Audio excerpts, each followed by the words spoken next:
성령으로 인도하셔서 믿음으로 주의 얼굴을 배웠고 소망으로 접해 나가는 복된 시간 될 수 있도록 주님 함께 하시고 인도하여 주시옵소서.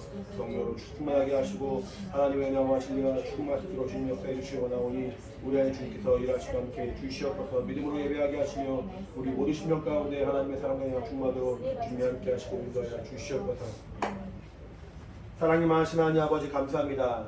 하나님의 사랑과 은혜 가운데 또 한 주간 건강하게 평안하게 잘 보냈다가 주 앞에 나와서 예배할 수 있도록 우리의 영혼을 지켜주시고 우리의 중심과 우리의 마음을 붙들어 주시면 참으로 감사드립니다.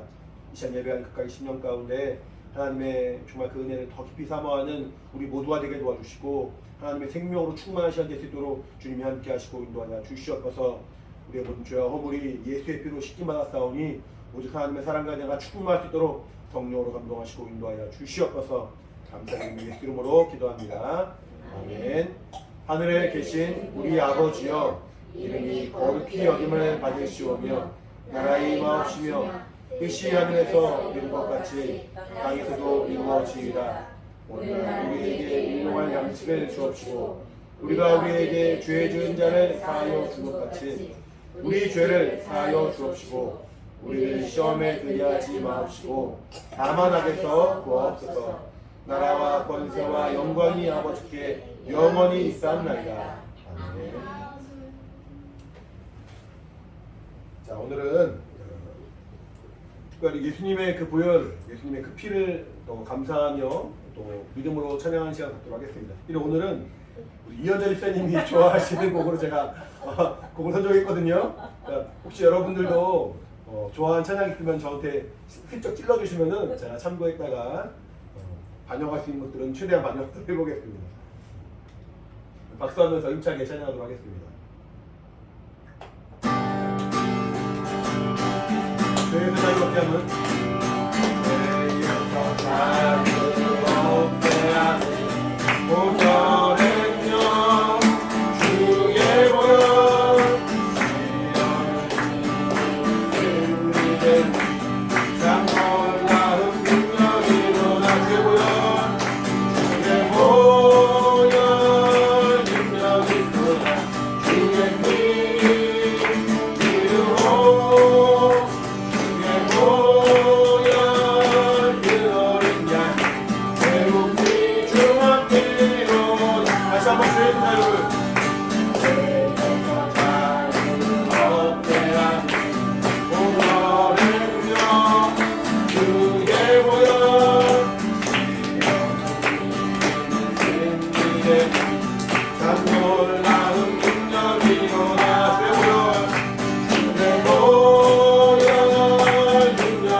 내 속에 들어와 계시네.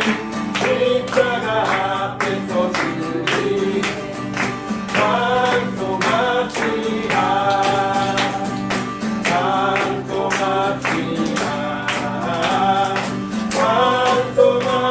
찬송합시다.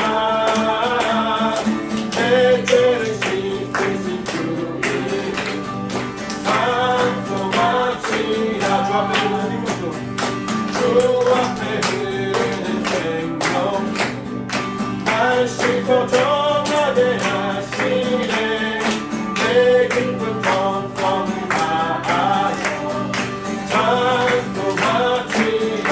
내 주께 회개한 양심을 내 주께 회개한 양심 생명수 가운데 젖었네. 뜨겁고 순전한 주님 찬송합시다.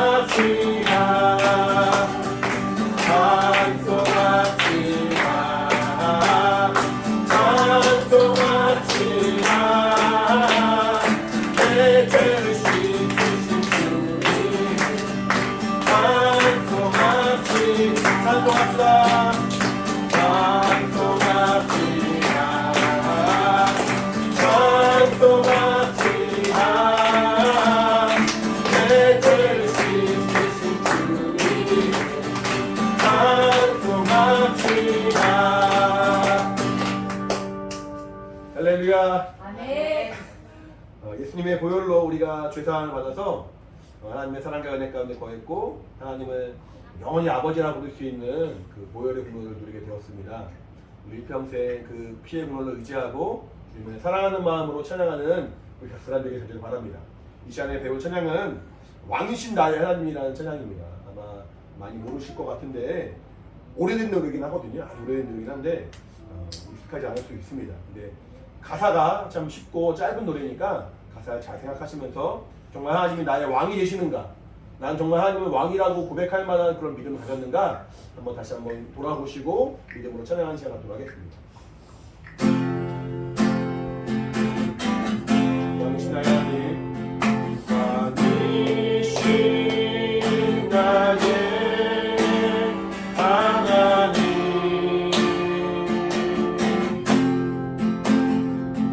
내가 주를 높이고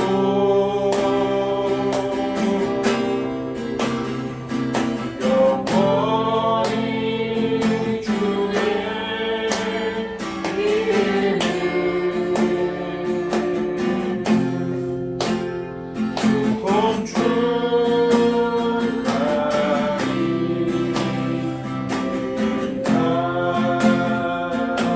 다시 한번 합니다. 왕이신 나의 하나님, 왕이신 나의 하나님,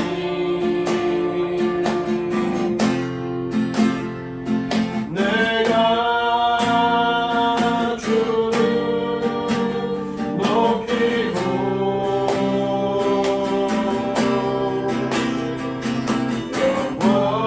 영원히 주의 이름을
내가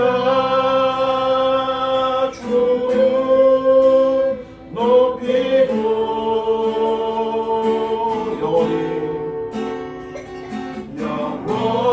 영원히 주의 이름을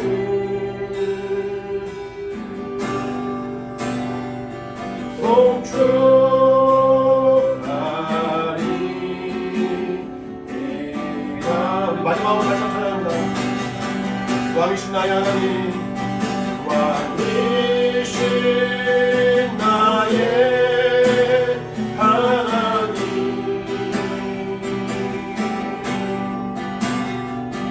내가 주를 높이고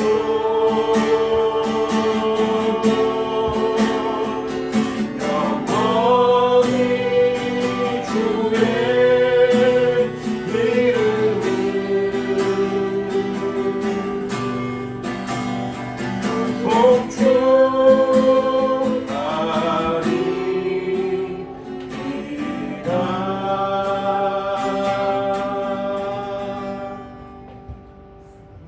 이 시간에 우리 준비한 헌금하는 시간입니다. 헌금 좀 준비해 주시고요. 믿음으로 헌금하는 시간을 하겠습니다.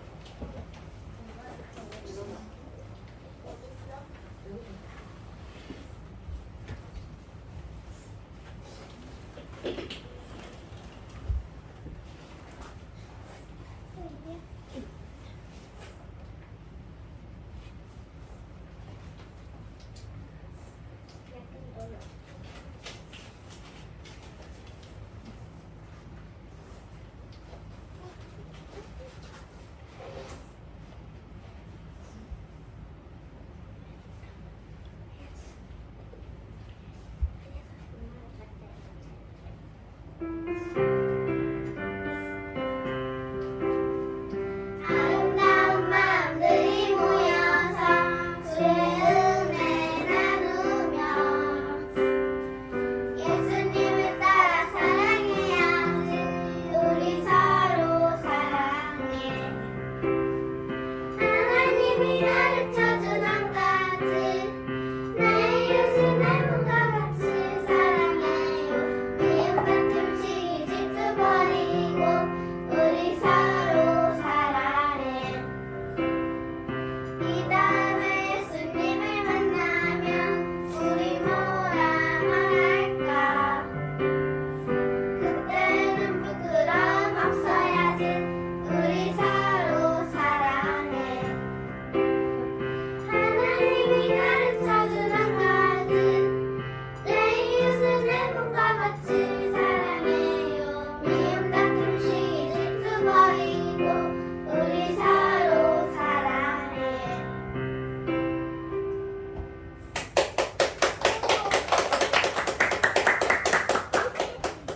기도하겠습니다. 하나님 아버지 감사합니다. 하나님이 사랑하시는 우리 영혼들 또 주 앞에 나와서 예배할 때 하나님의 은혜를 기억하며 또 믿음으로 귀한 예물 드렸사오니 한 명 한 명 기억하시고 성령으로 인도하시고 함께 해주시옵소서. 특별히 우리 사랑하는 어린이들 기억하사 우리 윤서우 어린이, 윤서화 어린이, 김태린 어린이, 김예원 어린이, 김예빈 어린이 한 명 한 명 정말 하나님을 더 깊이 사랑하며 은혜 안에 성장할 수 있도록 도와주시고 또 우리 이사야 친구 정말 하나님께서 기억하사 하나님의 사랑과 은혜를 깊이 아는 믿음의 또 정말 진보가 있도록 성령으로 함께 하시고 인도하여 주시옵소서.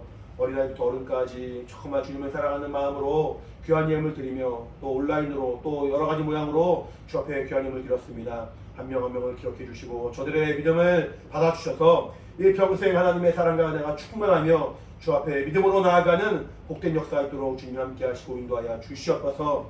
성령이 일하시는 거룩한 시간이요 하나님 기뻐하시는 우리 각각의 신령 되기를 원하오니 우리 영혼과 육체와 환경 가운데 하나님이 도우시고 인도하여 주시옵소서.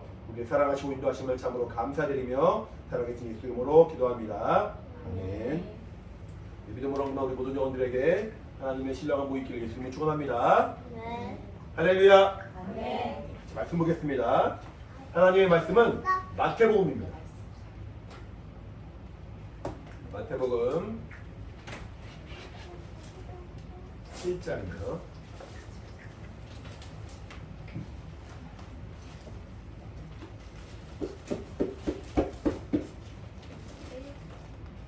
마태복음 7장 21절부터 23절입니다. 같이 다 찾으셨죠? 네, 읽겠습니다. 시작. 나더러 주여 주여 하는 자마다 천국에 다 들어갈 것이 아니요 다만 하늘에 계신 내 아버지의 뜻대로 행하는 자라야 들어가리라. 그날에 많은 사람이 나더러 이르되 주여 주여 우리가 주의 이름으로 선지자 노릇하며 주의 이름으로 귀신을 쫓아내며 주의 이름으로 많은 권능을 행치 아니하였나이까 하리니 그때 내가 저희에게 밝히 말하되 내가 너희를 도무지 알지 못하니 불법을 행하는 자들아 내게서 떠나가라 하리라. 하나님은 선하신 분이십니다. 성경은 말하기를 하나님은 의로우신 분이시고 그에겐 거짓이 조금도 없다고 말씀하시죠. 사람은 사실은 선하게 살려고 하지만 선할 수가 없고 노력을 하지만 끝까지 믿을 수 없는 연약한 존재입니다. 부모라고 해서 그 자식을 사랑하는 마음으로 선하게 섬기고 사랑하고 은혜를 베풀려 하겠지만 연약한 모습이 항상 드러나죠. 어떠신가요? 자녀들을 향할 때 항상 나는 완벽하게 선한 모습으로 다가가십니까? 아니면은 조금은 스스로도 놀랄 정도로 스스로도 부족한 모습으로 나갈 때도 아마 종종 있을 거예요. 사람은 완벽할 수가 없고 사람은 선하다는 자체가 사실은 있을 수가 없는 일이죠. 성경은 말하기를 어떤 율법사가 어떤 사람이 예수님께 와가지고 선한 이시여 어찌하여 영생을 얻을 수 있습니까? 라고 물어봤습니다. 예수님은 선하신 분인가요? 네. 예수님은 선하신 분이세요. 예수님은 선하신 분이시고 의로우신 분이시고 예수님은 그에게는 흠이 조금도 없는 분이시죠. 근데 율법사가 예수님을 향하여 말할 때 선한 선생님이시오라 말할 때는 예수님을 그냥 훌륭한 인간, 훌륭한 사람 정도로만 생각을 했지 예수님을 하나님의 아들로 생각하신 것이 아니에요. 그러니까 예수님의 말과 행동에서 뭔가 책잡을 것이 있을까? 예수님에게서 뭔가 실수한 것이 있을까? 라는 마음으로 예수님께 나아가서 선한 선생님이요 라고 말한 거지 예수님 자체가 정말 하나님의 아들이라고 생각하지 않았기 때문에 예수님은 그 말을 듣고 아 네가 나를 아는구나 네가 나를 알아보는구나 라고 좋아하신 것이 아니라 어찌하여 나를 선하다 하는 거야. 나를 선하다 말한다면은 나를 하나님의 아들로 인정하지 않았으면은 선하다 말할 수 없다는 거거든요. 어찌하여 나를 선하다 하느냐. 오직 하나님만이 선한 분이시다 말합니다. 하나님 한 분만이. 그러니까 예수님도 하나님으로 인정을 했고 예수님을 하나님의 아들로 인정을 했다면은 그 율법사가 한 말이 맞지만 율법사는 그렇게 보지 않았다는 거예요. 율법사는 그냥 사람으로 지혜로운 선생님으로 혹은 뭔가 삶의 모범이 되는 그런 선생님으로만 생각을 했지 정말로 하나님의 아들로 보지 못했기 때문에 예수님은 그것을 받아들이지 않았죠. 하나님만이 선하신 분이십니다. 하나님은 그가 하신 그 말과 그가 우리에게 베푸신 모든 행위가 거짓된 것이 없고 악한 것이 없고 우리가 믿고 신뢰하지 못할 만한 것이 없다는 거예요. 살아가다 보면 우리가 좋은 일만 있습니까? 때로 속상한 일도 있고 아프기도 하고 이해하지 못할 일도 있고 하지만 먼저 하나님께 나아갈 때 우리의 마음은 하나님은 나를 사랑하신다. 하나님 나에게 늘 하나님의 선하심으로 다가오신 분이시다. 혹시 내가 어려움이 있을지라도 아니 하나님이 선하시다면은 하나님 나 사랑하신다면은 왜 내게 어려운 일이 생겨? 왜 내게 이렇게 힘든 일이 생겨? 왜 나는 항상 마음이 어려워? 라고 원망하고 불만할 수 있는데 그것을 따지는 것이 아니라 내가 나의 환경을 먼저 바라보는 것이 아니라 성경이 뭐라고 말하고 있는가? 성경이 무엇을 말하고 있는가? 성경은 하나님을 선하다 말씀하신다는 거예요. 기독교 신앙을 계시의 종교라 말합니다. 계시의 종교. 계시의 종교란 말은 뭐냐면은 계시란 말이 어떤 말이냐면 지난주 찬양에도 나왔거든요. 밤과 아침에 계시로 보여주다 그런 가사가 지난주 찬양에 있었습니다. 계시란 말은 뭐냐면은 사람은 하나님을 직접 볼 수가 없죠. 하나님은 크신 분이시고 영이신 하나님이시고 우리의 생각과 우리의 지혜와 우리의 경험으로는 하나님을 헤아려 알 수가 없단 말이에요. 우리 어린아이들만 해도 어른들의 그 마음을 다 헤아릴 수 없잖아요. 나한테 이렇게 하지 말라고 하는 엄마의 마음, 나한테 이거 사라고 말하는 아빠의 마음을 어린아이들은 깊이 헤아릴 수가 없습니다. 이제 장성해 보니까 세상을 알아보니까 그 당시에 엄마가 했던 말이 이런 말이구나. 그 당시 아빠가 했던 말이 이런 말이구나라고 알아간단 말이죠. 하물며 사람이 크신 하나님을 안다는 것은 가당치 않습니다. 우리 인간도 연약하지만 어린아이가 어른을 아는 데 한계가 있는데 하물며 우리 인간이 제한적인 인간, 우리 사람이 크신 하나님 제한이 없으시고 정말 부족한 것이 없으신 그 크신 하나님을 알기에는 우리에게 지혜가 너무 부족하죠. 그래서 우리가 하나님을 알아야만이 그 안에 생명을 우리가 얻고 알아야만이 하나님의 관계를 맺는데 우리의 힘으로는 하나님께 나아갈 수 없으니까 하나님의 자신을 우리에게 보여주기를 작정하신 거예요. 영생은 곧 유일하신 참 하나님과 그가 보내신 예수 그리스도를 아는 것이라 말했습니다. 유일하신 하나님 그리고 그의 아들을 알 때, 안다는 말은 어떤 지식을 통해서만 아는 것이 아니라 그와 경험을 하고 그가 사귐을 갖고 그를 우리가 분명하게 체험하는 것이 아는 것인데 하나님을 알려고 했더니 우리의 힘으로는 알 수가 없단 말이죠. 그래서 하나님은 우리에게 자신을 나타내기로 작정하셨습니다. 우리에게 작정하시고 보여주신 이가 바로 예수 그리스도십니다. 예수는 우리에게 하나님을 보여주시고 그 실상을 깨닫게 하신 분이세요. 그 하나님이 우리에게 자신을 온전하게 보여주신 다음에 이제는 어디 계시죠? 하늘에 올라가셨단 말이에요. 하늘에 올라가셔서 우리를 위하여 간구하신 분이 되셨단 말이죠. 그러면 우리는 하나님을 알 수도 없고 볼 수도 없는데 그 우리에게 하나님을 보여주신 그분이 예수님이 하늘에 올라가셨으니까 이제는 하나님을 만날 수 있는 기회가 없느냐? 그렇지 않다는 거예요. 우리가 하나님을 여전히 만날 수 있고 여전히 하나님께 나아갈 수 있는 이유는 그가 우리에게 주신 계시의 말씀, 하나님 약속의 말씀을 우리에게 허락해 주시고 그 말씀을 통하여 하나님을 알 수 있도록 그 말씀을 통해 하나님을 만날 수 있도록 하나님 우리에게 기회를 열어주신 거예요. 성경을 우리가 하나님의 말씀으로 믿는 것이고 이 말씀으로 하나님을 아는 것이 신앙이라 우리가 말하고 있습니다. 살아가면서 우리에게 얼마나 지혜가 많이 필요합니까? 지식도 많이 필요하고 삶의 경험이 많이 필요하죠. 하지만 사람의 지식과 사람의 경험, 사람의 지혜로는 본질을 깨달을 수는 없단 말이에요. 보이지 않는 하나님은 알 수가 없는데 어떻게 본질을 깨달을 수 있겠습니까? 아까 말한 것처럼 하나님이 보여주시고 하나님이 알려주시고 하나님 깨닫게 해주시지 않는다면 우리는 같은 사물을 보고 같은 현실을 살아간다 할지라도 진리를 알 수는 없다는 거예요. 그래서 예수님 말씀하신 나는 길이요 진리라고 말씀하셨잖아요. 예수님만이 진리시기 때문에 그렇다면 예수님을 통하여 우리가 진리를 깨닫고 예수님이 보여주시고 알려주신 그 말씀을 통하여 하나님을 알아가는 믿음의 과정이 필요하다는 거예요. 살아가면서 이렇게 만물이 이렇게 조성되어 가는 것들을 우리가 눈을 보죠. 꽃이 피는 것도 보기도 하고 꽃이 지는 것도 보기도 하고 열매가 맺힌 것도 보기도 하고 열매가 떨어진 것도 보기도 하죠. 사람이 태어난 것도 보기도 하고 사람이 죽는 것도 보기도 합니다. 그래서 우리가 살아가면서 이 땅에는 생명이 있구나, 이 땅에는 죽음이 있구나 라는 것을 알고 이 땅에는 복이라는 것이 있구나. 어떤 사람은 무엇을 하더라도 정말 형통하단 말이에요. 사실 제가 좀 그랬어요. 제가 살아가면서 군대에 있을 때도 그렇고 여러 가지 어려운 환경들이 많이 있었는데 이상하게 군대에 가면은 이렇게 막 때리고 막 그러잖아요. 저희도 많이 그런 게 있었거든요. 근데 이상하게 제가 가는 곳마다 그걸 때리는 게 사라져요. 부탁문화가 사라졌어요.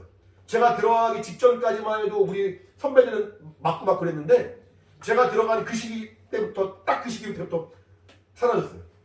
이거는 군대에서만이 아니라 저 정말 이렇게 일평생 살아오면서 좀 뭔가 어려운 환란들이 있다 싶으면은 제가 그곳에 가면 그것이 막 사라지고 없어지는 거예요. 보면서 정말 나를 위해서 부모님이 많이 해주셨구나. 어릴 때부터 우리 어머니가 아버지가 아들을 위하여 기도하셨더니 아들이 정말 그 삶이 형통하구나 보면서 저는 물론 그것만이 복은 아니지만 정말 이렇게 복이 있는 사람이라는 생각을 하거든요. 근데 어떤 사람들은 이상하게 가는 곳마다 막 꼬여. 이게 뭔가 이렇게 잘 안 풀리는 사람이 있어요. 반대의 사람이 있죠. 보면서 세상에는 내가 알지 못하지만 이것을 내가 잘 알지 못하지만 복이라는 것이 있고 저주라는 것이 있나 보다 라고 우리가 이제는 안단 말이에요. 이게 믿음이 있든 믿음이 없든 간에 세상에 많은 사람들도 복에 대해 말하기도 하고 저주에 대해 말하기도 한단 말이죠.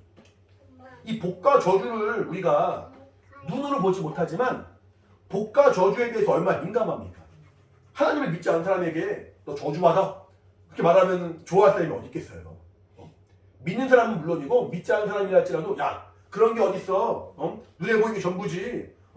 눈에 보이는 이렇게 우리가 만질 수 있는 이런 것도 전부지. 눈에 보이는 영적 세계가 어딨어? 이렇게 말로 뭔가 되는 게 어딨어? 라고 말하는 사람도 복 받으라 말하면 기분 좋아해요. 복 많이 받으세요 그럼 기분 좋아해요.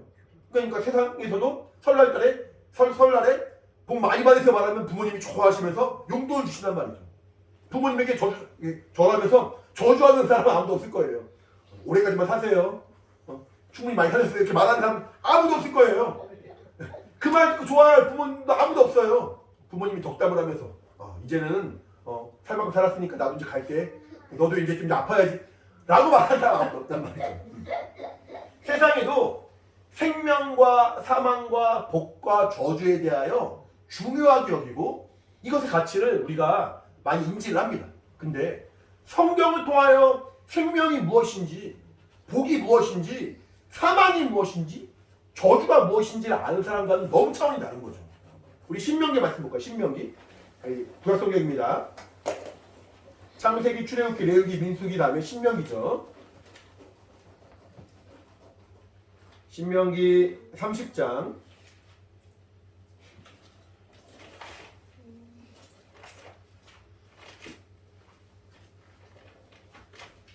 19절입니다.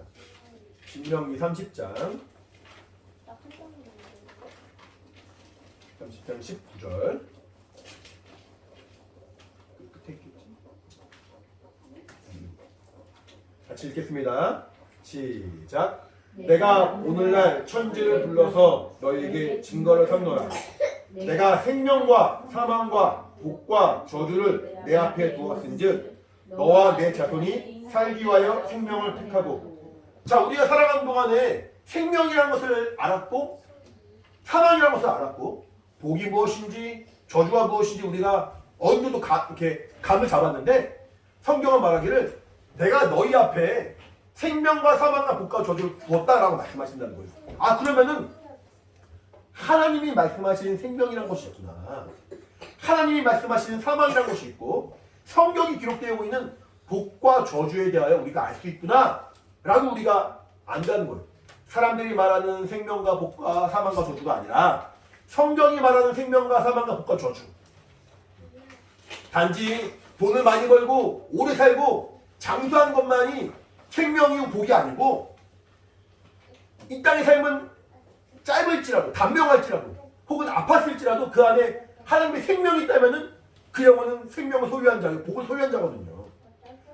육신은 가난하고 아프고 힘이 들지라도 물론 육신에도 하나님 복 주시고 강건케 해주시지만 혹시 그럴지라도 그 안에 하나님이 약속한 이 생명을 소유했다면 그 사람은 생명과 복을 얻은 자입니다. 이 땅에서 오랫동안 장수합니다. 이 땅에서 부유하게 삽니다. 하지만 실상이신 예수님을 알지 못하고 성경이 기록되어 있는 예수 그리스도의 그 진리에 대하여 깨닫지 못한 사람은 이 사람은 복받은 사람이 말할 수가 없는 거예요. 이 사람은 생명을 얻은 사람이 말할 수가 없는 거예요. 성경은 이렇게 하나님의 생명과 사망과 복과 저주가 무엇인지를 알려주고 우리는 이 땅에 살아가는 그 참된 진리를 성경에서 얻는단 말이죠. 이것이 믿음인 거예요. 그러니까 사람들이 열심히 살아가는 거 나쁘지 않습니다. 너무나 훌륭하고 너무나 좋은 겁니다. 내가 이 땅에 살아가는 동안에 육신이 호흡을 해야 되고 먹을 것을 먹어야 되고 입을 것을 입어야 되기 때문에 필요한 그런 재화들, 그런 물질들이 필요하죠. 그러니까 열심히 수고하고 노력하는 것이 필요하지만 성경이 말하고 있는 참 생명이 무엇인가, 성경이 말하고 있는 참 복이 무엇인가를 아는 자가 되어야 되고 성경이 말하는 참 사망이 무엇인가, 사망이 무엇입니까?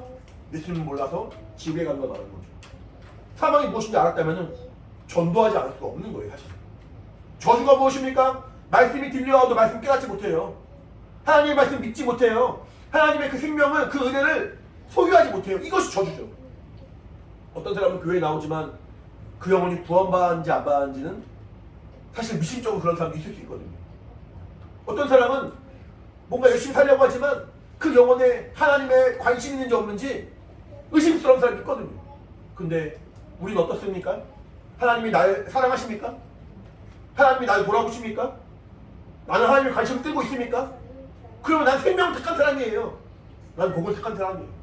성경에서 말하는 하나님의 생명과 복을 택함으로 말미암아 변화받은 삶이 되었단 말이죠. 하나님은 이렇게 우리에게 하나님의 말씀으로 자신을 보여주시고 하나님의 말씀으로 우리에게 자신을 드러내 주십니다. 그러므로 우리는 이 땅에 살아가면서 우리가 혹시 마음이 어렵고 육체에 어떤 환란이 있고 어려움이 있다고 해서 하나님의 사랑과 선하심을 의심하는 것이 아니라 성경을 통하여 나에게 그 생명을 열어주신 하나님, 성경을 통하여 그 진리를 알려주신 하나님, 성경을 통하여 우리에게 생명 주신 예수 그리스도의 그 보혈의 공로를 깨닫게 하신 하나님, 그 하나님의 선하심과 그 하나님의 사랑을 우리가 깨닫는 자가 되었다는 거죠. 따라해 볼까요? 하나님은 선하신 분이시다. 선하신 분이시다. 하나님이 선하신 분이시란 말은 하나님 마냥 착하신 분이란 말이 아니에요. 그런 단순한 뜻이 아니에요. 하나님 정말 나에게 하나님의 생명을 아낌없이 부어주신 분이시다. 하나님 나에게 사망이 얼마나 두려운 것이 얼마나 정말 하나님이 멀리 하신 것인지 나에게 분명하게 알려주신 분이시다. 하나님 나에게 하나님의 복을 아까워하지 않으시고 복에 복을 더하기 원하신 분이시다. 하나님은 정말 그 하나님의 생명과 하나님의 복을 얻지 못한 자가 누릴 수밖에 없는 그 저주가 얼마나 무서운 것인지 우리에게 알려주신 분이시다. 그러니까 하나님은 우리에게 겁주시고 협박하시고 우리를 막 흔드신 분이 아니라 알게 해주셔서 그 생명을 누리게 해주시고 알게 해주셔서 하나님만이 누릴 수 있는 그 복을 얻게 해주시고 알게 해주셔서 사망에서 구원해 주시고 알게 해주셔서 저주가 끊어지게 하신단 말이죠. 그 하나님이 나에게 이 계시의 말씀, 하나님 말씀으로 하나님의 그 사랑과 은혜를 알게 해주시고 우리는 성경을 통하여 하나님을 알았단 말입니다. 선하신 하나님을 알았단 말입니다. 하나님의 선하심을 알기 때문에 때로는 내가 납득이 안 되고 어려운 상황이 지나도 내가 하나님을 원망하지 않습니다. 하나님을 신뢰합니다. 하나님의 선하심을 알기 때문에 그 선하신 하나님 앞에 내 영혼을 맡깁니다. 예수님이 죽으실 때 뭐라고 말씀하시냐면 아버지요 내 영혼을 아버지께 부탁합니다. 내 영을 받아주시옵소서. 예수님도 아버지 하나님께 자신의 영혼을 맡깁니다. 영혼을 맡긴다는 게 뭐예요? 나의 모든 것을 맡긴다는 말이 되는 거거든요. 하나님이 선하신 분이시라고 인정하지 않는다면 어찌 내 영혼을 맡길 수 있습니까? 내가 주 앞에 귀한 예물을 드리죠. 우리 아까 예배할 때 헌금 드렸죠. 이게 뭐 헌금을 안 드리면 예배 못 드리고 그런 거 아니잖아요. 입당료 같은 게 아니잖아요. 헌금을 안 드리면 딱 밥을 제가 안 드립니까? 그런 거 아니잖아요. 하나님을 향한 마음이 아니고서는 그 물질은 아무 의미가 없는 것인데 나에게 하나님을 향한 간절한 마음이 있고 하나님을 사랑하는 마음이 있으니까 자원한 마음으로 귀한 예물을 드리기도 하고 주님께 내 그 예물을 아까워하지 않고 드린단 말이죠. 하물며 내 그 귀한 예물도 주 앞에 아까워하지 않고 드리는 우리는 나의 영혼을 하나님께 의탁한 존재라는 거예요. 나의 영원한 삶을 하나님이 책임져 주세요. 세상에서 말하는 예수 믿는 사람들은 자신의 의지가 없는 사람이라 말하기도 합니다. 뭔가 자신이 해결해 보려는 마음이 없고 신이란 존재에 자신을 의탁해서 뭔가 마음의 평안만 누리려는 그런 사람이다라고 나약한 존재로 치부해버립니다. 하지만 신앙은 나약한 것이 아니라 살아계신 하나님 만난 사람들의 믿음의 고백인 거예요. 살아계신 하나님 만났기 때문에 내 영혼을 그분께 의탁하기를 주저하지 않는 거예요. 내가 어떤 환난과 어려움이 있을지라도 두려워하거나 낙심하거나 마음이 좁아지거나 마음이 어려워진 것이 아니라 더 담대하게 세상의 그 누구보다 더 담대하고 용감하게 주님께 내 영혼을 맡긴 사람이 신앙 있는 사람이에요. 왜 그렇게 믿음을 보일 수 있느냐? 하나님의 선하심을 신뢰하기 때문에. 하나님 나 사랑하신 분이시다. 하나님의 선하신 분이시고 내 영혼을 영원히 책임져 주신 분이시다. 내가 나의 삶을 다 의탁하고 맡긴다 할지라도 나는 손해보지 않는다는 거예요. 제가 이제 개척을 나온 지 1년이 채 안 됐습니다. 나름대로 대형교회에 부목사로 있으면서 얼마든지 또 정말 하나님 은혜 가운데 감사하는 마음으로 사용하고 있었습니다. 하지만 사람들이 볼 때는 이해하지 못할 그런 선택을 했죠. 제가. 정기적으로 뭔가 세상에서 본 그 월급이 나오기도 하고 여러 가지 안정적일 수 있는 그런 환경이었지만 그것을 내가 택하지 않고 저에게 주어진 그 모든 기회를 하나님의 그 정말 기뻐하시는 삶을 살기 위하여 하나님의 부르심을 따라 내어버리고 뒤로 한 채 하나님의 그 명령을 따라 개척이라는 일을 시작한 거거든요. 다 아시겠지만 사람들이 볼 때는 이해하지 못하고 어리석어 보일지 몰라도 저는 그런 생각이 들지 않는 거예요. 저는 그렇지 않는 거예요. 저는 정말 마음에 확신이 있는 거예요. 교회가 커질 것이라는 그런 확신이 아니라 하나님이 이 믿음의 헌신을 기뻐하신다는 확신이 있는 거예요. 그러니까 어쩌면은 뭐 예상한 대로 잘 안 될 수도 있죠. 어쩌면은 적은 인원이 모인 이 모양대로 계속 갈 수도 있죠. 어쩌면은 우리 아이들도 뭔가 물질적으로 혜택을 못 누릴 수도 있죠. 하지만 그것이 나에게 어떤 불행과 저주가 아니라 그것이 사망이 아니라 나에게는 생명의 복인 것을 알기 때문에 택한 것이고 순종하게 나온 것이죠. 이것에 정말 마음을 합하였기 때문에 저희 가정이 이렇게 나올 수 있는 것이고 사실은 뭐 지난주에도 이렇게 말씀드렸지만 처음 한 몇 달은 저희 4명만 예배 드린 거거든요. 몇 달은 저희 4명만 예배 드리고 지난주에 말한 것처럼 막 예배 시간 혼나기도 하고 막 그랬던 거거든요. 근데 그 안에는 정말 하나님을 향한 어떤 의심과 걱정과 근심이 있는 것이 아니라 마음의 평안함이 있었는데 그 이유는 하나님이 선하신 하나님이 나를 사랑하시고 나의 아버지가 되어주시고 나를 지켜주신다는 그런 마음이 있으니까 내 삶을 주님께 의탁할 수 있는 겁니다. 우리가 살아가면서 그 하나님께 나아가는 믿음의 정도와 그 정말 헌신의 정도는 다르지만 기본적으로 내 영혼을 주님께 의탁하는 거거든요. 나의 목숨을 주님께 맡기는 거예요. 하나님이 나의 영혼을 영원히 책임져 주시고 그 생명의 나라, 영광의 나라로 인도하실 것을 우리가 신뢰함으로 내가 하나님께 나의 삶을 의탁하는 것입니다. 하나님을 선하시다고 인정하지 않는다면 어떻게 이런 일이 있을 수 있겠습니까? 그 하나님의 선하심을 아니까 때로는 내가 손해보는 것 같지만 말씀에 순종한다는 거예요. 때로는 내가 손해보는 것 같고 억울하지만 하나님이 원하시는 대로 살려고 몸부림을 친다는 거예요. 하나님이 무엇을 기뻐하시는가? 하나님이 무엇을 원하시는가? 내가 날 돌아보게 되고 그렇지 못한 모습을 회개하게 되고 사실은 우리 얼마 전까지만 해도 그런 건 상상도 못했던 그런 삶일 수 있습니다. 예수 믿기 전에는 교회 나오기 전에는 내가 이렇게 하나님께 믿음을 나갈 수 있을까? 내가 하나님께 이렇게 나가는 그 삶이 과연 나에게 일어날 수 있을까? 라고 상상도 못했는데 어느 순간부터 이 말씀이 믿어지기 시작했습니다. 그런가요? 어느 순간부터 하나님의 말씀이 들려오기 시작했습니다. 그런가요?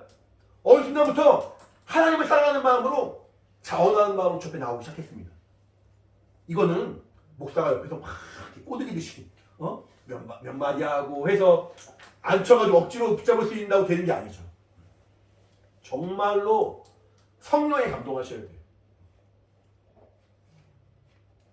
내 영혼에 성령이 충만히 역사하셔서 하나님의 말씀을 이전에는 고리타분한 말씀처럼 여겼고 이전에는 들리지 않았고 이전에는 교회에서 말하는 거짓말인 줄 알았고 이전에는 믿을 수 없는 헛된 말인 줄 알았는데 내 영혼을 의탁하고 내 영혼을 맡길 만한 그런 말씀으로 여겨지지 않았는데 이제는 어느 순간부터 이 말씀에 나를 던질 수 있겠구나. 이 말씀에 나를 맡길 수 있겠구나. 이 말씀에 내가 순종할 수 있구나라고 마음의 감동함이 생기지 않습니까? 아직 우리가 전부 다 완벽하지 않을지라도 하나씩 하나씩 그 마음에 그런 마음이 감동함이 있지 않습니까? 성령의 역사라는 거예요. 성령은 진리의 영이라 이 진리의 말씀을 깨닫게 하시고 말씀을 믿게 하시고 말씀이 믿어집니다. 신기하죠? 말씀이 믿어집니다. 옛날에는 그렇게 많은 사람이 날 이렇게 전도하고 그렇게 많은 사람이 날 건면했어도 거짓말처럼 여겼는데 이상하게 이 말씀이 믿어집니다. 이상하게 이 말씀이 정말 사모하면 됩니다. 성령이 내 안에 역사하신다는 증거예요. 성령이 내 안에 깨닫게 하시고 알려주실 때 이 말씀을 내가 깊이 체험하고 그 말씀 안에 거할 수 있고 선하신 하나님에 대하여 의심하지 않아요. 하나님은 선하시다. 따라해볼까요? 하나님은 선하시다. 하나님은 선하시다. 하나님은 선하시다. 하나님은 선하시다.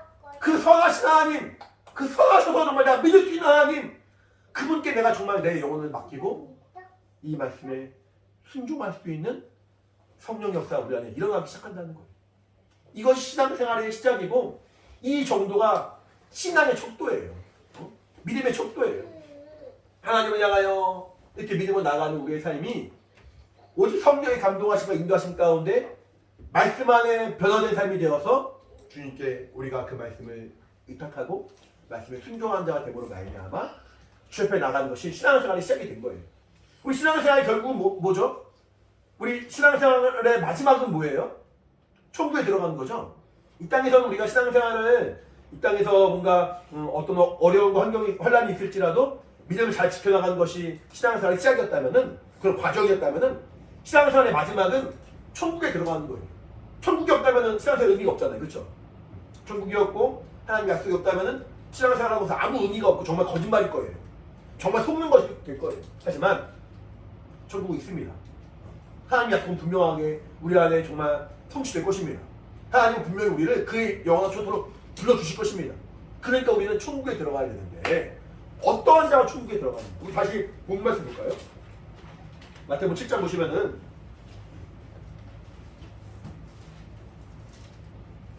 자, 오늘 21절부터 이렇게 읽었는데 여기 보시면은 21절 앞에 보시면은 나더러 주여 주여 하는 자마다 천국에 다 들어갈 것이 아니오라고 말하고 있습니다. 그렇죠? 우리가 알기로 로마서 10장 보시면은 누구든지 그 다음 뭐예요? 주의 이름을 부르는 자는 뭐예요? 구원을 얻으리라. 따라해볼까요? 누구든지 주의 이름을 부르는 자는 주의 이름을 부르는 자는 구원을 얻으리라. 구원을 얻으리라. 주의 이름을 부르고 주의 이름을 의지하는 자는 영원히 구원받는다 말합니다. 근데 여기서 예수님이 뭐라고 말씀하시냐면은 나더러 주여 주여 하는 자가 다 천국에 들어가지 못한다는 거예요. 구원이란 말은 죄에서의 구원이요 사망에서의 구원이요 마귀와 율법에서의 구원이지만 구원의 절정은 구원의 핵심은 천국에 들어가는 거예요. 구원받아 천국에 못 들어간다니 구원받는 게 아닌 거죠. 구원받는 것이 우리에게 중요한 것은 결국에는 천국과 지옥으로 갈라지는 그 시기에 내가 천국에 들어가기 위함이니까 천국 가기 위해 신앙생활을 하는 거예요. 천국에 가서 물론 이 땅에 이렇게 여기 계신 분들은 다 천국에 들어갈 거예요. 천국에 들어간 다음에 그 천국에서의 삶이 또 어떠냐가 또 달라지긴 하겠지만 어쨌든 궁극적으로 우리의 첫 번째 목적은 천국에 들어가는 것인데 주여 주여 한다고 다 천국 들어가지 않는다. 아까 말씀은 누군지 주의 이름을 부르는 자는 주의 이름을 부르면 구원을 얻는다고 말했는데 주여 주여 부른다고 해서 천국에 들어가지 못한다고 말하니까 기가 막힌 거죠. 그럼 어떠한 자가 천국에 들어가느냐? 주여 주여 예수여 예수여 이 말만 부른다고 구원받는 것이 아니라 예수란 이름을 내 주인의 이름을 부르는 자라는 거예요. 주의 이름. 주의 이름으로 예수 이름을 부르는 자. 내가 예수여 기도할 때, 내가 예수 이름으로 기도합니다 할 때, 아니면은 또 정말 예수 이름으로 예배할 때, 혹은 예수 이름으로 귀신을 내어 쫓을 때, 이 이름이 예수란 이 이름이 그냥 어떤 성경에 말한 대로 하세요라고 말하니까, 목사가 하세요라고 말하니까 하는 것이 아니라 나의 주의 이름이다. 나의 주인의 이름이다.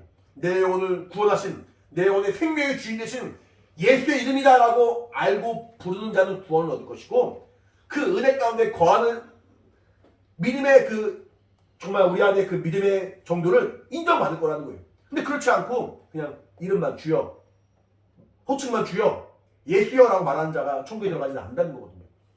그렇게 예수 이름을 주인의 이름으로 부르고 의지하는 자. 자, 주인이란 말이 나왔습니다. 주인. 주인은 권리를 가진 사람을 말하죠. 이게 내가 가게를 냈어요. 가게에서 내가 뭐 옷을 팔든, 가게에서 먹을 걸 팔든, 누구 마음이에요? 알바생 마음이에요? 알바생이 옷 팔러 온 알바생이 사장님 여기 한쪽에서 커피 같이 팔면 어떨까요? 이게 사실 뭐 법적으로 되는지 안 되는지 떠나서 어떨까요? 아니야 우리 집은 옷 파는 집이야. 요즘 커피가 대세예요 사장님. 팔죠. 아니야 우리 집은 옷 파는 집이야. 사장님 제가 이렇게 좋은 기계 하나 얻어올 테니까 팔죠. 야 여기 주인 누구야? 사장님이죠. 내 마음대로 해. 주인 마음대로 주인 마음대로. 이게 사실은 너무 당연한 거예요. 근데 우리는 예수를 주라 부르면서 예수님이 원하신 대로 예수님의 말씀대로 살려가는 그런 순종의 모습은 적을 때가 많습니다. 예수의 이름을 주의 이름을 부른 자가 구원받는다 말하면서 예수여 예수여 이름을 부르면서도 예수께서 나의 삶의 주인 되기를 정말 사모하는 그런 마음을 가진 사람은 많지 않습니다. 여기 보시면은 21절 같이 읽을게요. 같이 화면 봐도 돼? 21절 같이 시작. 나더러 주여 주여 하는 자마다 천국에 다 들어갈 것이 아니요 다만 하늘에 계신 내 아버지의 뜻대로 행하는 자라에 들어가리라. 자 보시면은 하늘에 계신 내 아버지 뜻대로 행하는 자. 왜 우리가 하늘에 계신 아버지 뜻대로 순종을 합니까? 그 하나님이 나를 구원하신 나의 주인 되시기 때문에 그러는 거예요.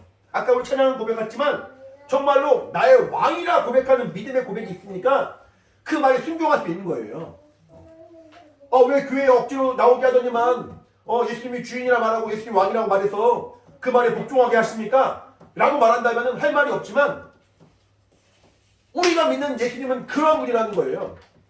그리스도인, 예수 믿는 사람은 그리스도인이라 말하죠. 그리스도인은 그리스도의 공로로 구원받은 사람을 말합니다. 예수께서 하나님의 아들이신 예수께서 그리스도의 직분을 감당하셨죠. 그가 피 흘려 죽으십니다. 성경 보니까 요한복음 19장 보시면은 어떤 군병, 어떤 관병이 창으로 예수님의 허리를 푹 찔러요. 십자가에 이렇게 빌려 죽으실 때, 십자가에 죽으실 때 창으로 허리를 푹 찔러요. 허리를 푹 찌르니까 어떻게 되겠어요? 피가 나겠죠. 성경에는 피와 물이 함께 나왔다고 말해요. 그러니까 우리 몸에는 피만 있는 것이 아니라 여러 가지 액체들이 많이 있죠. 사람의 몸은 70%가 물이라고 하니까 푹 찌르니까 피가 막 나오고 물이 막 쏟아집니다. 그러니까 정말로 예수님은 우리를 살리기 위하여 자신의 온몸에 물과 피를 다 쏟으신 분이에요. 요한일서 보시면은 그는 물과 피로 임하신 분이라고 말하고 있어요. 물로도 임하셨고 피로도 임하셨고 물로만 아니라 물과 피로 임하신 분이라고 성경은 말하고 있는데 물과 피로 임하신 분이 예수님이신데 그가 물과 피를 쏟으셨어요. 무슨 말입니까? 자신의 것을 다 내어주신 거예요. 정말로 목숨을 다 내어주시고 자신이 가지고 있는 다 내어주시고 정말 아무것도 남는 것이 없도록 물과 피를 다 쏟아주셔서 우리에게 생명을 주시고 참 생명을 알게 하시고 성경에 말하고 있는 사망에서 우리를 구원해 주시고 하나님의 은혜 안에 있는 그 신령한 복을 얻게 하시고 저주가 끊어지게 하신 분. 성경에서 말하는 생명과 사망과 복과 저주가 무엇인지를 분명하게 알게 하시고 우리로 하여금 생명과 복으로 이끌어 주신 분. 그분이 예수님입니다. 그분의 사랑과 은혜를 힘입은 사람을 그리스도인이요 예수 믿는 사람이요 그 은혜로 변화받은 사람에 말하는 거예요. 그러니까 우리가 주 앞에 나와서 믿음으로 헌신하고 수고하는 것은 사람이 이렇게 김 기사님 이거 하시죠. 이렇게 올해 교회 나왔으면 이거 좀 하시죠. 라고 말해서 되는 것이 아니라 은혜 받아야 한다는 거예요. 하나님의 사랑이 어떠한 것인지 알아야 한다는 거예요. 선하신 하나님이 선하신 하나님이 우리에게 생명 주시는 그 은혜가 얼마나 큰 것인지를 아는 사람은 예수를 주라 시인하는 믿음의 고백을 한다는 거죠.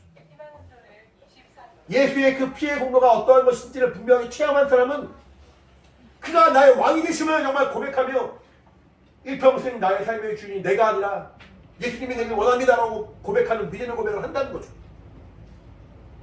제가 존경하는 어떤 선교사님이 계세요. 제가 개인적으로 아는 사람은 아니고 이전에 돌아가신 분이신데 원시인들이 있는 아직 복음이 들어가지 못한 곳에 복음을 전하기 위하여 몇십 년 동안 준비했고 이제 복음을 전하러 가서 그날인가 그 다음 날인가 그 자리에 죽었어요. 그 자리에서 그 원시인들이 그 복음을 전하는 선교사님을 오해하고 미워해서 선교사님 일행들을 전부 다 창으로 찍어 죽였어요. 실제 있었던 일이 이게 영화로 나오기도 했어요. 원신? 그 원주민들이 영화로 나오기도 했어요. 그래서 이제 그 영화 제목이 창의 끝이라는 제목이 창의 끝. 창이 찔려 죽었어요. 그러니까 얼마나 허망합니까? 젊은 나이에 30대인가? 젊은 나이에 죽었는데 근데 그 선교사 일행들이 있었는데 그 선교사 일행들에게는 각각의 가정이 있었어요.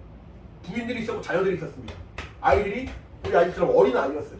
근데 그 부인들과 자녀들은 얼마나 그 아빠를 죽인 남편을 죽인 사람이 원망스럽겠어요. 그쵸? 근데 그 가족이 다 같이 모여 다시 그 선교지로 옵니다. 부인들과 자식들이 자기 남편과 아버지가 죽은 그곳으로 다 같이 모여서 옵니다. 사람들이 이해할 수 없는 거예요. 근데 그 직접 죽인 사람들도 원시인들이고 무식한 사람들이지만 다시 온 사람이 누군지 아는 거예요. 내가 죽인 사람들의 부인인데, 내가 죽인 사람들의 자녀들인데 왜 왔지? 그러니까 처음에 죽였는데 두 번째 못 죽이는 거야. 그러면서 왜 왔는지 물어보게 되고 알아지면서 그리스도 예수의 복음이 들어가기 시작했습니다. 그러니 그 부족 전체가 다 예수 믿는 부족이 됐어요. 그 선교사와 그 부인이 한 말이 있어요. 어떻게 사는지가 참 중요하다.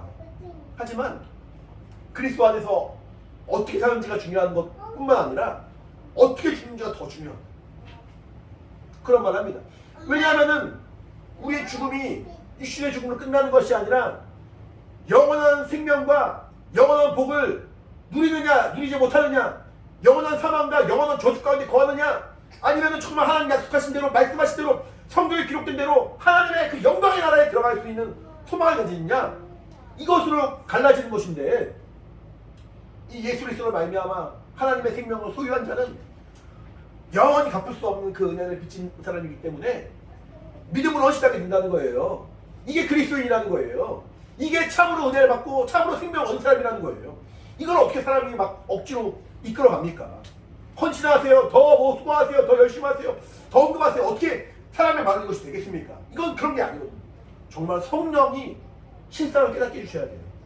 성령이 이 말씀을 깨닫게 해주셔야 되고, 성령이 하나님의 사랑을 알게 해주셔야 되고, 정말 하나님은 선하신 분이시구나, 무엇이 부족한 분이 아니시라. 하나님은 우리의 어떤 수고 헌신을 요구하신 분이 아니지만 그가 우리에게 베풀어 주신 사랑하는 일을 우리가 체험하고 안다면은 우리는 빨리 감사함으로 자원함으로 좁혀 나갈 수 있는 믿음의 역사가 이루어진다는 거예요. 이것이 참 하나님의 사랑과 은혜로 변화받은 예수님의 사람입니다. 그렇기 때문에 그 사람은 자기의 임의대로 살았던 자신의 그 과거를 내어버리고 그것을 회개하고 그것을 돌이키고 나에게 생명을 주신 하늘에 계신 우리 아버지 뜻대로 살려고 한다는 거예요. 그렇게 아버지 뜻대로 행하는 자라야만이, 그렇게 아버지 뜻대로 순종한 자만이 천국에 들어갈 자격을 얻는다는 거죠. 그러니까 이렇게 순종해야만이 천국에 들어간다는 그 말이 아니라 믿음으로 하나님의 사랑과 은혜를 경험한 사람은 순종하게 되고 제대로 그 아버지의 마음과 뜻대로 살아간 그 믿음의 순종이 있을 만큼 영적인 체험이 있는 사람은 하늘나라에 들어갈 자격을 얻었다는 거죠. 이거 순서를 잘 기억하셔야 돼요. 내가 뭔가 순종하고 일하고 봉사하고 수고해야만 천국에 들어가는 것인가? 그런 말이 아니라 하나님의 사랑과 은혜를 성령으로 체험한 사람. 그래서 이 약속의 말씀이 내 영혼을 책임져준다는 그 확신 있는 사람, 이 약속의 말씀에 내 영혼을 완전히 맡기고 말씀에 순종하고 하나님 뜻대로 움직이는 사람, 그렇게 하나님의 사랑과 은혜를 조금만 깊이 체험한 사람만이 하나님의 나라에 들어갈 자격을 얻는다는 겁니다. 이것이 은혜 받는 삶이고, 이것이 변화받는 삶이고, 이것이 참 그리스도인의 삶이라는 거예요. 하나님의 은혜와 생명으로 충만해서 주 앞에 헌신하는 사람, 믿음으로 주 앞에 나가는 사람이 된다는 겁니다. 우리 7장 보시면은, 아까 본 말씀 보시면은 넘어가더라도 이렇게 보시면 이런 말 나와요. 우리가 주의 이름으로 선지자 노릇도 했고, 주의 이름으로 귀신도 쫓아냈고, 주의 이름으로 많은 권능을 행했다라고 말합니다. 그러니까 예수의 이름으로 뭔가 열심히 했어요. 수고해서 노력을 했어요. 하지만 그러할 때 주님이 기뻐하시지 않았다는 거예요. 그 다음 때 보시면은 그때 내가 저에게 밝히 말하되 내가 너희를 도무지 알지 못하니 불법을 행한 자들아 내가 떠나가라. 제가 예수 이름으로 모여서 이렇게 했는데요.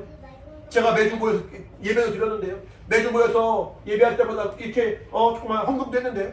내가 매주 모여서 주 앞에 나올 때마다 정말 이렇게 수고했는데요. 이렇게 누릴 수 있고 쉴 수 있는데 나와서 예배 드렸는데 너무하신 거 아니에요? 아니라는 거예요. 하나님을 모르면 하나님의 사랑을 체험하지 못하면은 관계가 없는 자라는 거예요. 불법을 행한 자라는 거예요. 나와 관계가 없고 나에게 불법을 행한 자들아 떠나가라 말씀하시잖아요. 어떻게 은혜 받는 사람이 될 것인가?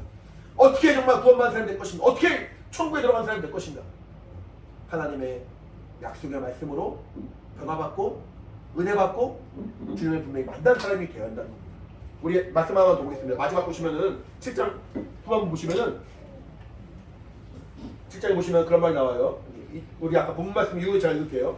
24절부터. 그러므로 누구든지 나의 이 말을 듣고 행하는 자는 그 집을 반석 위에 지은 지혜로운 사람 같으리니까. 하나님의 말씀에 순종한 사람은 집이 흔들리지 않는다는 거예요. 반석, 견고한 반석 위에 세워진 지혜로운 사람이라는 거죠. 비가 내리고 창수가 나고 바람이 불어 그 집에 부딪히되 무너지지 아니하나니 이는 주초를 반석에 놓은 연고요. 나의 말을 듣고 행치 아니한 자는 그 집을 모래 위에 지은 어리석은 사람 같으리니 비가 내리고 창수가 나고 바람이 불어 그 집에 부딪히매 무너져 그 무너짐이 심하니라. 그러니까 말씀에 막 주님이 이렇게 비가 나고 창수가 날 때 너 어떻게 할래? 너 무너지고 어려운 일 당할래? 이 어리석은 사람아 말에 순종해! 라고 거꾸로 협박하는 것이 아니라 정말로 성령으로 이 말씀을 체험한 사람, 정말로 성령으로 이 말씀을 분명하게 믿는 사람, 정말로 성령으로 하나님의 선하심을 인정하는 사람, 그러므로 내 영혼은 주님께 온전히 의탁할 수 있는 사람, 내 영혼이 주의 말씀에 순종하려고 마음을 정하는 사람, 그러므로 성령으로 변화받은 사람, 그러므로 참 그리스도인은 아버지의 말씀에 순종하게 되고 주의 말씀에 정말 자신의 그 모든 삶을 맡긴 자가 되어서 마치 비가 내리고 창수가 날 때 흔들리지 않는 견고한 집처럼 그 믿음을 온전하게 유지할 수 있다는 겁니다. 하나님은 우리에게 그 은혜를 정말 이미 다 부어주셨어요. 그 정말 사랑과 은혜를 이미 우리에게 다 부어주시고 성령으로 체험케 하시는 거예요. 하나님의 은혜를 체험한 우리가 믿음으로 정말 자원함으로 감사함으로 기쁨으로 주 앞에 헌신하는 믿음의 순종이 있어야 합니다. 한 가지 제가 이렇게 광고를 잠깐 드리자면은 오늘이 10월 며칠이에요? 19일이죠? 한 달 뒤 11월 20일이 주일입니다. 11월 20일이 주일인데 원래 이제 기독교 안에서는 특히 한국 기독교 안에서는 11월 셋째 주가 항상 추수감사절이에요. 우리가 이제 뭐 농사를 하거나 뭐 추수하거나 그러진 않지만 이때는 1년간의 그 농사와 수고와 또 정말 그 노력에 하나님이 또 갚아주시고 채워주시는 데 인하여 감사하는 그런 추수감사절이거든요. 추수감사절 우리가 이렇게 농사하지 않으니까 좀 애매하잖아요. 추수감사절인과 동시에 우리 예수학교에서는 그 날에 헌신예배로 하려고 합니다. 헌신예배를 하면 뭐 이렇게 막 이렇게 헌금을 요구하고 그런 게 아니라 이제 남은 기간이 거의 한 달인데 4주 좀 넘어가는 그런 기간인데 이 기간 동안에 내가 조금 더 함께 나아가자는 거죠. 그동안에 내가 함께 이렇게 잘 못했던 부분이 있다면은 한 번 더 나가는 거예요. 왜냐하면은 이렇게 헌신하고 이렇게 정말 주 앞에 순종할 수 있는 믿음의 그 정말 은혜가 우리 안에 이미 임했기 때문에 정말 주님이 나에게 헌신하신 것처럼 나도 주님한테 헌신하자는 거죠. 그래서 그동안에 내가 안 했던 부분이 있다면 하나씩 고쳐나가는 거예요. 최소한 이 헌신 예배 전까지만이라도 매일 기도 10분씩 했습니까? 그러면은 20분씩 해보시고 기도를 못했으면은 5분씩이라도 해보시고 말씀을 못 봤다면은 한 장씩이라도 읽으시고 한 장씩 읽으신 분들은 5장씩 읽어도 좋고 이렇게 뭔가 이게 뭔가 이렇게 이것이 나에게 굴레가 돼서는 안 되겠지만 이렇게 올무돼서는 안 되겠지만 내가 더 하나님을 사랑할 수 있는 방법, 내가 더 아버지의 말씀, 하나님의 말씀에 순종할 수 있는 방법이 무엇일까? 잘 고민해보고 이번 한 주 동안 잘 고민해보고 이제 그 고민한 부분들을 잘 순종해서 11월 20일 날은 마치 농부가 한 해 동안 수고해서 귀한 결실로 정말 하나님 나에게 복 주셨구나라고 감사하는 것처럼 내가 그 남은 한 달 동안을 잘 수고하고 열심을 내어서 하나님 감사할 수 있는 그런 기회를 갖자는 거예요. 그래서 추수감사절과 함께 헌신 예배를 동시에 11월 20일 날 진행할까 합니다. 그러니까 남은 한 달 동안은 정말 의미 있는 내 영혼의 의미 있는 내 영혼의 유익한 내 영혼이 더 주님을 사랑하고 주 앞에 나아갈 수 있는 그런 믿음의 삶으로 정말 여러분이 잘 살아가시기 바라고 그렇게 내게 정말 하나님이 얼마나 더 큰 은혜를 주시는가 얼마나 내 영혼은 더 행복해지는가 이게 그냥 억지로 막 나를 이렇게 율법으로 몰아가듯이 하는 것이 아니라 야 정말 내 영혼이 기쁘고 행복하구나 라는 것들을 알 수 있는 그런 영적인 기회가 되길 바라거든요. 그날 11월 20일 날 하루만 그 예배 드리는 거예요? 그러니까 11월 20일 날은 동일한 주일 예배지만 그날 예배를 헌신 예배와 추수감사 예배를 함께 드리는 것이고 그 헌신 예배와 추수감사절을 준비하기 위하여 남은 한 달 동안은 매일매일 삶을 우리가 좀 더 신앙으로 정말 기뻐하신 삶으로 하나님의 말씀에 순종한 삶으로 하나님의 나라에 들어가기 합당한 그런 믿음의 삶으로 살아가보자는 거죠. 그렇게 정말 믿음의 순종이 있어서 내 영혼이 더 성장하고 정말 하나님의 생명으로 충만하고 하나님으로 더 풍성해지는 그런 믿음의 결과가 있기를 간절히 바랍니다.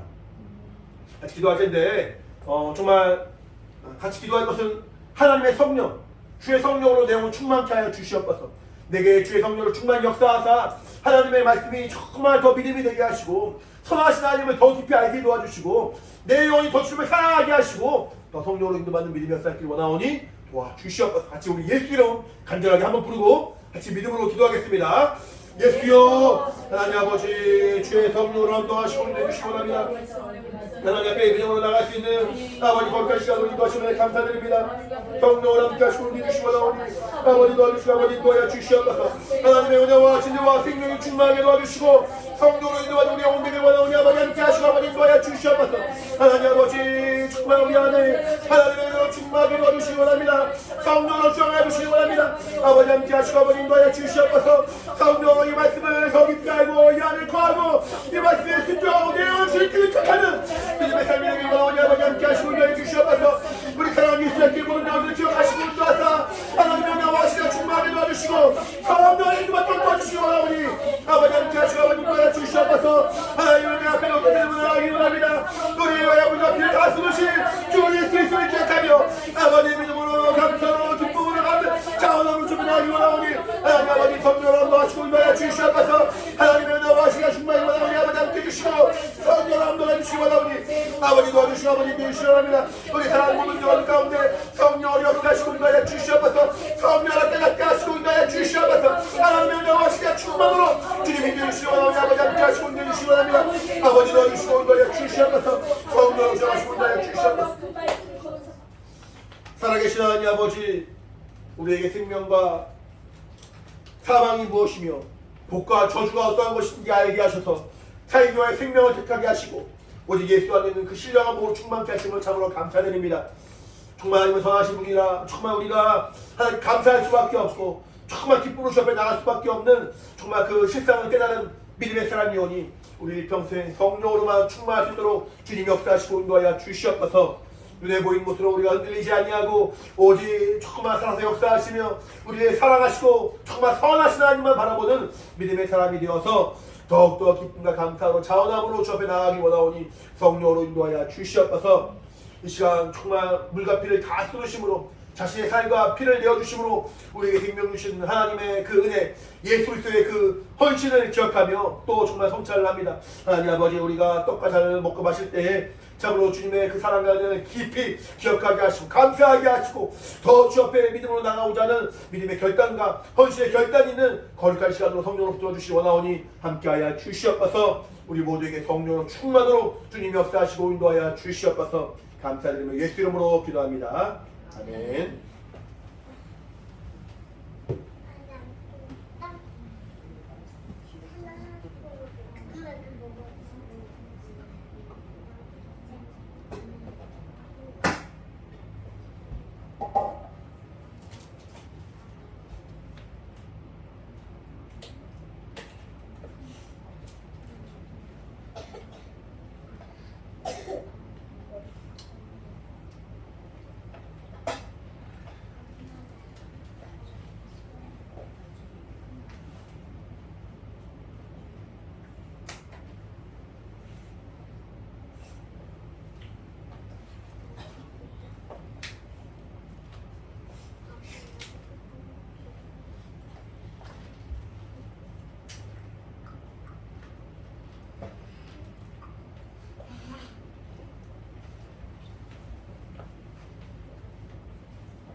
기도합니다.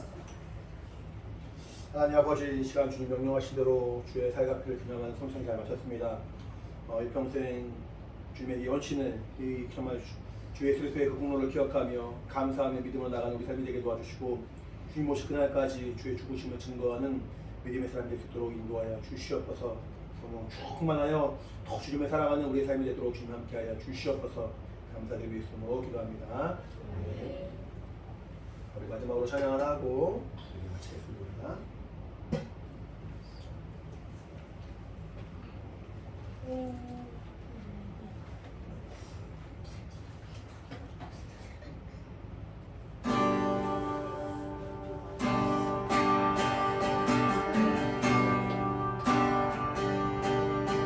하늘의 나무로 주 손길 돌보시네. 온 땅에 충만한 주 사랑으로 내 마음을 덮으소서. 주 나를 부르셨네. 주 나를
그리스도의 은혜와 하나님 아버지 크신 사랑과 성령의 감동하신 역사하심이 주님이 사랑하신 우리 정말 귀한 영혼들 한 명 한 명 각각의 가정마다 정말 예수의 모든 영혼들 각각 신령한 가정마다 이제부터 영원히 함께 있을지어다. 아멘. 자, 우리 예배 받으신 하나님께 감사의 박수 마치겠습니다. 감사합니다.